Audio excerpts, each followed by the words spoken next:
welcome back to my YouTube channel.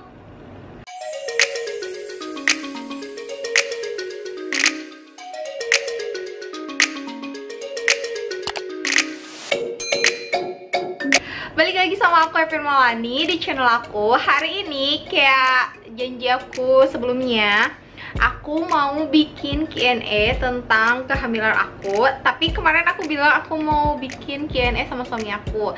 Cuma berhubung kayak waktunya tuh nggak pas gitu loh, pas suami aku udah nggak ada di rumah.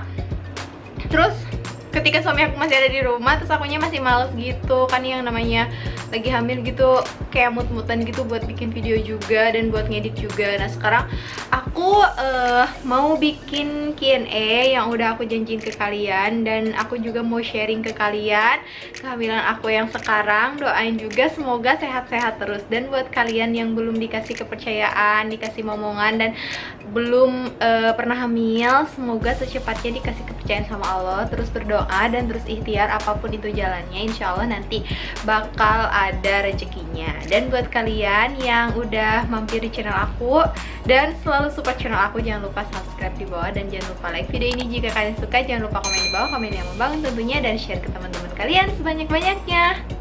Nah, jadi aku mau sedikit ngasih tahu cerita ke kalian. Tuh pertama kali aku ketahuan positif, dan aku nggak ada momen ngasih tahu ke suami aku positif tuh kayak gimana, karena emang bener-bener itu tuh kita tuh lagi pergi ke Banjar, terus kita tuh lagi ada urusan ke Banjar, dan kayak berangkat subuh terus langsung nyampe, terus selesaiin urusannya terus balik lagi gitu. Nah di perjalanan itu aku nggak pernah sama sekali mabuk di perjalanan, nggak sama sekali muntah atau kayak gimana ya rasanya, kayak mual-mual gitu, nggak sama sekali. Dan ini tuh pas hari itu aku ke Banjar tuh sama suami aku, nemenin suami aku, itu tuh aku muntah di mobil. Dan kenapa gitu kan, padahal aku baru bangun tidur di mobil tuh, terus aku langsung muntah. Terus kenapa ya, masuk angin kayaknya gitu ya. Udah emang aku juga belum telat, dua hari sebelum tanggal head itu. Nah terus aku pulang ke rumah, dan aku pastiin aku selalu ada test pack, karena kalau udah telat sehari itu aku selalu test pack. Kalau dia negatif pasti udah negatif gitu, karena di test pack itu sebelum tanggal head nih, aku 2 hari sebelum tanggal head juga udah positif, udah kelihatan kalau kita benar-benar hamil. Tapi kalau udah telat berapa hari tapi tetap negatif, udah beberapa kali di tes itu mungkin lagi ada hormonnya tuh lagi terganggu gitu katanya. Dan alhamdulillah sebelum 2 hari tanggal head itu, setelah pulang dari Banjar itu aku langsung pulang ke rumah dan aku langsung di test pack, dan alhamdulillah garisnya 2, meski itu samar banget, tapi lama kelamaan itu udah bener-bener garis 2-nya tuh tebel banget. Dan sampai akhirnya aku nyuruh suami aku beli test pack beda-beda mereknya, dari yang murah sampai yang mahal. Itu aku udah 5 macam test pack itu, kayaknya aku udah coba semuanya. Alhamdulillah semuanya hasilnya positif. Dan setelah itu aku nggak langsung cek ke dokter, karena emang waktu itu kan biasanya pas yang pertama itu, yang pertama kan emang gak ketahuan, yang kedua itu pas kehamilan kedua itu emang pas umuran segitu tuh belum kelihatan meski kita cek ke dokter dan USG, kecuali kita USG-nya lewat transvaginal. Tapi aku nggak pernah sama sekali aku USG transvaginal, karena aku takut gitu, katanya geli sakit gitu, nggak tahu sih, aku belum pernah nyoba dan aku nggak mau. Kalau emang nggak buat dipaksain buat transvaginal, aku nggak mau sama sekali transvaginal. Nah terus habis itu aku mau ceknya nanti kalau udah 2 bulan, udah 8 minggu gitu. Tapi sebelum 8 minggu itu aku ada flek, dan aku takut dong ya, karena udah sebelumnya aku udah pernah keguguran, jadi aku takut buat nggak cek gitu. Jadi aku akhirnya cek lagi ke dokter pas 6 minggu itu. Kayak gitu ceritanya sih sebenarnya. Nanti aku bakal ceritain pas aku USG hasil 6 minggu sama 8 minggu itu. Nah sekarang aku mau langsung jawabin Q&A dari kalian. Ini tuh yang pertama, ini karena aku kan panjang-panjang ya yang nanyanya, jadi aku nggak sebutin namanya. Ada yang nanya, Kak, ada minum sesuatu atau program please jawab. Nah kayak gitu. Terus ada lagi, Bun kamu promil nggak, promilnya apa, suaminya juga ikut promil atau enggak. Nah aku jawab dulu yang Kak ada minum sesuatu atau program please.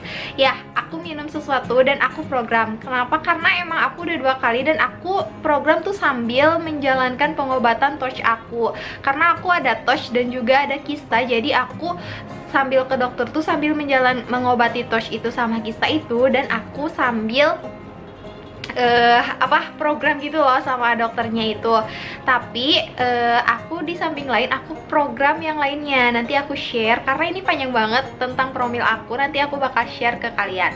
Nah terus suaminya juga ikut promil apa enggak? Iya, suami aku sama-sama ikut promil karena yang namanya TORCH itu menular dari, misalkan aku yang positif atau suami aku yang positif, dari hubungan itu, dari berhubungan intim itu, kita tuh bisa menularkan si virus itu satu sama lain gitu loh. Jadi kalau aku aja yang diobatin, suami aku kan masih ada, nanti kalau aku udah sembuh tetap aja masih nular dari suami aku tuh kayak gimana jadinya gitu kan. Nah jadi ini aku sama suami aku berdua, emang kalau namanya promil itu harus sama-sama berdua, yang dari makanannya juga harus dijaga bener-bener, itu tuh harus bener-bener berdua bareng-bareng gitu kan, yang namanya mau ikhtiar bareng-bareng jadi harus berdua. Tapi jangan paksain juga suaminya buat promil juga, kalau dia nggak mau ya udah, nanti mungkin ada waktu, ada momen, dan ada waktunya buat dia bisa ngikutin promilnya. Nah terus ini ada yang nanya, konsulnya ke dokter mana yang di Banjar?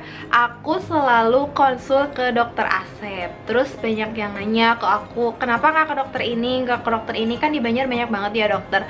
Dan tergantung sama pendirian diri sendiri gitu ya. Kalau kita udah cocok sama satu dokter itu, ya nggak mau gitu ke dokter lain. Aku udah nyoba 4 dokter di Banjar dan aku cuma cocok sama dokter Asep, dan aku kayak nyaman gitu sama dokter Asep itu sendiri. Jadi kalian kalau yang udah pernah ke dokter Asep, mungkin kalian bisa sharing juga kayak gimana dokternya. Dan aku selalu ngerekomendasiin ke teman-teman aku yang mau cek kehamilan atau mau USG, saranin buat ke dokter Asep, atau mau promil juga di sana bisa.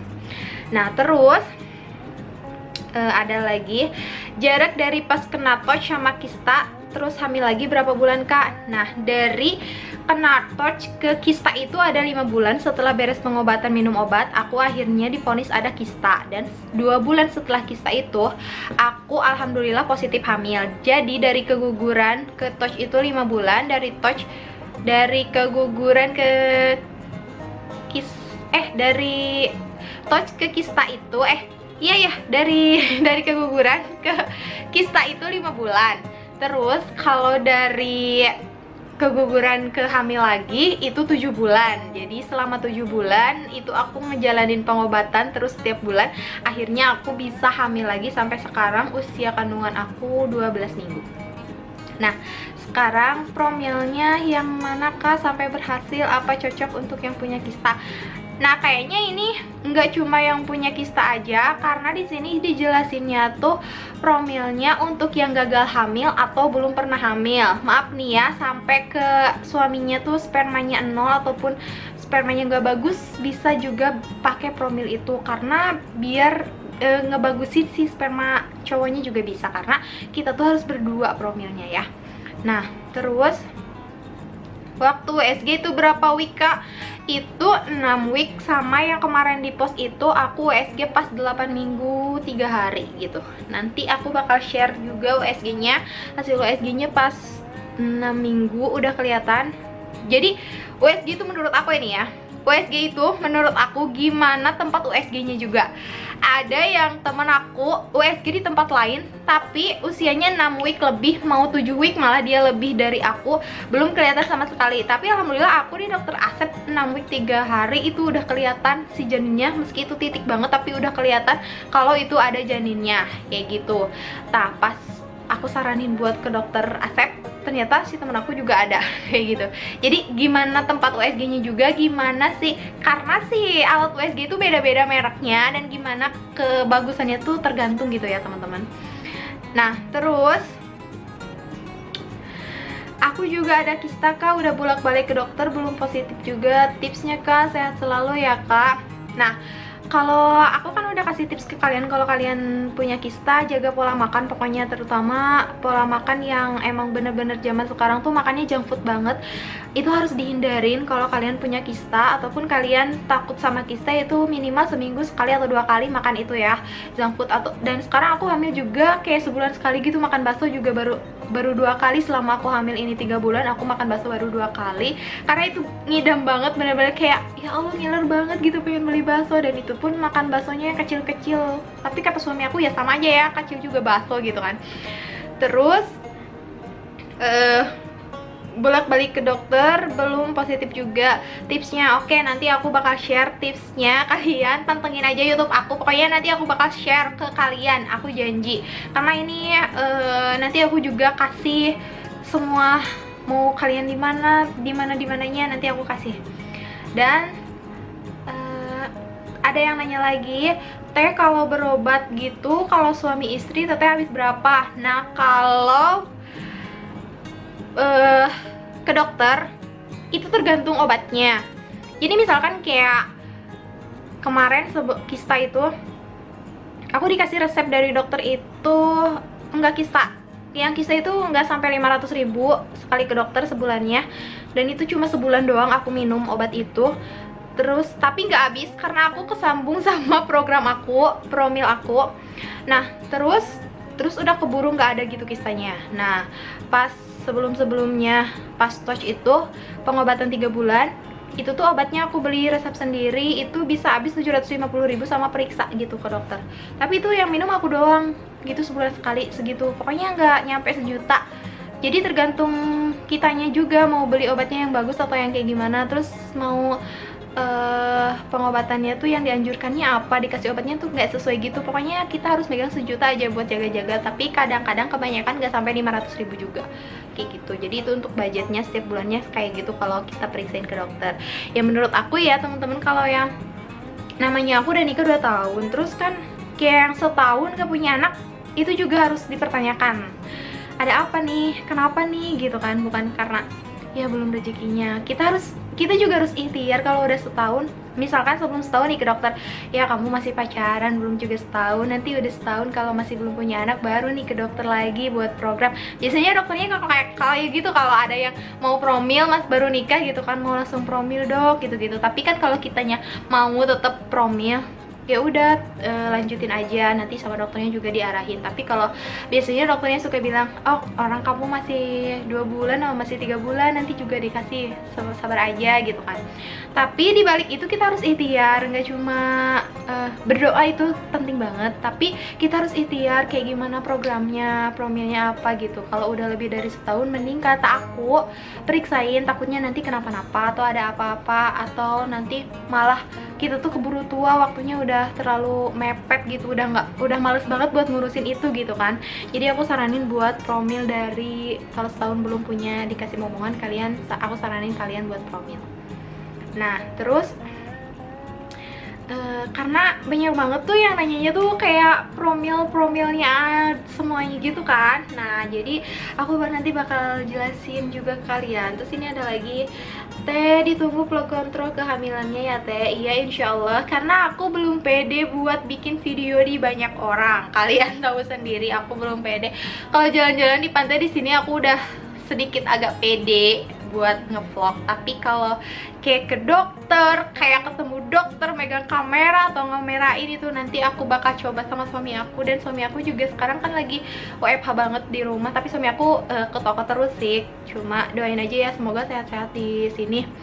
Karena aku sekarang di rumah aja ya, karena nggak ada kegiatan di luar. Jadi suami aku setiap kita jalan, ngevlog dong, ayo ngevlog dong. Iya, kita ngevlog doang, cuma dieditnya enggak, karena aku males banget sumpah. Di sini di rumah tuh males banget. Gak tahu emang bawaan, mungkin karena aku darahnya rendah terus, jadi lemas terus, pusing terus kayak gitu. Jadi ini juga aku bikin video kalau lagi sehat, lagi fit, lagi moodnya bagus banget, baru aku bikin video. Nanti ditunggu aja ya kontrol kehamilannya. Terus ada juga, aku hamil dengan kista, sehat terus ce. Nah ini Tegina kayaknya yang bilang kayak gini. Ya Tegina waktu itu hamil pas ada kistanya, sehat terus ya. karena yang ada kista pas hamil itu banyak banget. Kalau kistanya masih di bawah 6 cm itu masih bisa, masih nggak kenapa-napa, nggak was-was. Tapi emang harus sering kontrol juga sih, karena aku juga ini kan aku kena torch, aku udah 2 kali kegugurannya dan aku kena torch, dan aku rutin sebulan sekali aku kontrol untuk cek kehamilan aku, karena itu penting banget gitu menurut aku sih, karena udah ada kayak keguguran sebelumnya gitu riwayatnya. Nah terus kebanyakan sini banyak banget yang ngedoain semoga sehat terus ya teh, ibu dan debaynya, jangan jaga kesehatan dan jangan capek-capek. Alhamdulillah selamat ya Evin, semoga sehat terus sama utunnya, amin. Makasih banget buat semuanya, karena semuanya tuh yang jawabnya tuh kayak doa terus promil apa terus ya gitu-gitu yang barusan aku udah jawab ke kalian. Jadi itu adalah Q&A penasaran ke kalian, dan nanti aku bakal jawab tentang banyak banget yang nanya promil aku kayak gimana, apakah pakai apa, dan yang lainnya nanti aku bakal jawab di next video aku tentang kehamilan ini. Oke, jadi buat kalian sharing juga, buat kalian selama kehamilan tuh kayak gimana sih, kalian bisa komen di bawah biar nanti aku bacain, karena aku ngerasainnya tuh kok gini banget ya, Mil tuh gini-gini gitu kan, lagi males banget, lesu banget gitu. Kalau awal-awal kehamilan pas 2 minggu sebelumnya itu aku masih bikin video, itu tuh aku emang bener-bener sehat, tapi pas udah ada flag itu aku bener-bener drop banget, karena mungkin aku kecapean, aku terlalu apa ya mikirnya, udahlah aku sehat gitu kan, aku angkat-angkat barang-barang gitu kan, kayak unboxing yang gede-gede gitu kan, sampai akhirnya aku malamnya nge-flag, itu aku kepikiran banget dan down banget, bener-bener takut banget, dan akhirnya periksa alhamdulillah sehat, dan kontrol kedua alhamdulillah bagus hasilnya. Jadi sekarang bener-bener bed rest di rumah aja, nggak pernah ngerjain sama sekali yang namanya nyapu, ngepel, nyuci, masak gitu-gitu, enggak. Aku cuma mandi, sholat, makan, tidur gitu. Suami aku semua yang kerjain, sama mama aku sering banget pagi-pagi jengukin aku kesini buat beres-beres dan juga nganterin makan, karena tahu kalau anaknya suka ngeplek kalau capek-capek. Dan aku bikin vlog aja gini satu gitu kan, satu video itu suka lemas banget, engap. Jadi kayak bikin videonya satu, makannya tuh banyak gitu. Ya alhamdulillah kalau masuk itu nggak sama sekali, nggak masuk sama sekali. Oke teman-teman, jadi aku minta doanya buat kalian, doain semoga sehat-sehat kehamilan aku yang sekarang. Semoga teman-teman juga yang belum dikasih kepercayaan, semoga secepatnya dikasih kepercayaan. Dan doain juga aku secepatnya moodnya bagus banget buat bikin video tentang si program hamil yang aku jalani sama suami aku. Oke, thank you banget buat kalian yang udah support aku, udah doain aku, banyak banget yang udah komen, thank you banget. Yang gak sempet aku balesin semuanya, thank you banget. Mudah-mudahan semua doa yang baik berbalik sama kalian yang udah ngedoain aku, thank you banget. Buat kalian yang baru mampir di channel aku, wajib banget subscribe di bawah, dan jangan lupa like video ini. Jika kalian suka, jangan lupa komen di bawah, komen yang membangun tentunya, dan share ke teman-teman kalian sebanyak-banyaknya. Thank you for watching and see you on next video. Bye bye.